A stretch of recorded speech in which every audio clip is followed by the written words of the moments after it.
Hi అండి, నమస్తే. నేను మీ కృష్ణవేణి. టుడే రెసిపీ టమాటో పప్పు. ఈ పప్పు చాలా ఈజీగా త్వరగా ఎలా చేసుకోవాలో చూసేద్దాం రండి.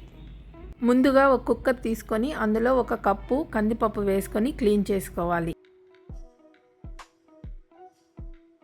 ఇప్పుడు కందిపప్పులో 2 గ్లాసెస్ వాటర్ వేసుకొని అందులో ఉల్లిపాయ ముక్కలు, టమాటో ముక్కలు, పచ్చిమిర్చి ముక్కలు వేసి కుక్కర్ మూత పెట్టుకోవాలి. తర్వాత 3 విజిల్స్ వచ్చే వరకు ఉడికించుకోవాలి.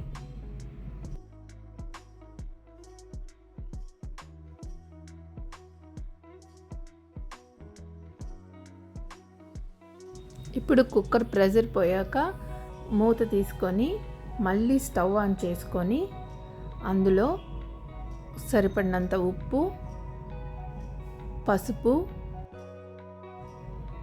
1.5 స్పూన్ కారం, నిమ్మకాయ సైజ్ అంతా చింతపండు వేసి ఒక 2 మినిట్స్ ఉడికించుకోవాలి.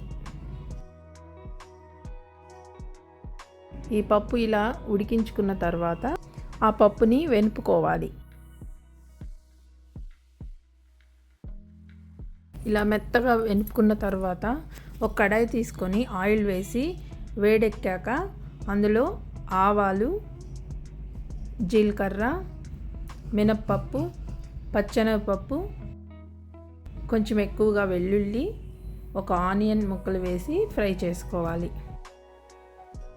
ఈ పోపు మాడకుండా చూసుకోండి, టేస్ట్ మొత్తం ఈ పోపులోనే ఉంది. అందులో ఎండుమిర్చి, కరివేపాకు వేసుకొని ఫ్రై చేసుకోవాలి. ఇంగువ ఇష్టం ఉన్న వాళ్ళు ఇంగువ కూడా వేసుకోండి, టేస్ట్ మరింత బాగుంటుంది. ఇప్పుడు పప్పు మొత్తం తాలింపులో వేసేయండి. స్మెల్ మాత్రం అదిరిపోతుందండి. ఒకసారి మీ ఇంట్లో కూడా ఇలా ట్రై చేసి మీ ఇంట్లో వాళ్ళకి పెట్టండి, టేస్ట్ మాత్రం చాలా బాగుంటుంది.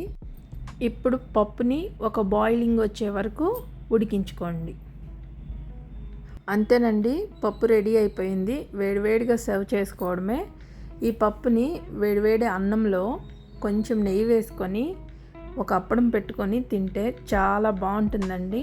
చాలా సింపుల్గా, చాలా త్వరగా చేసేసుకోవచ్చు. టేస్ట్ మాత్రం నెక్స్ట్ లెవెల్ ఉంటుందండి. ఒకసారి ట్రై చేయండి. ఈ వీడియో కనుక మీకు నచ్చితే లైక్ చేయండి, షేర్ చేయండి, సబ్స్క్రైబ్ చేసుకోండి. ఉంటానండి.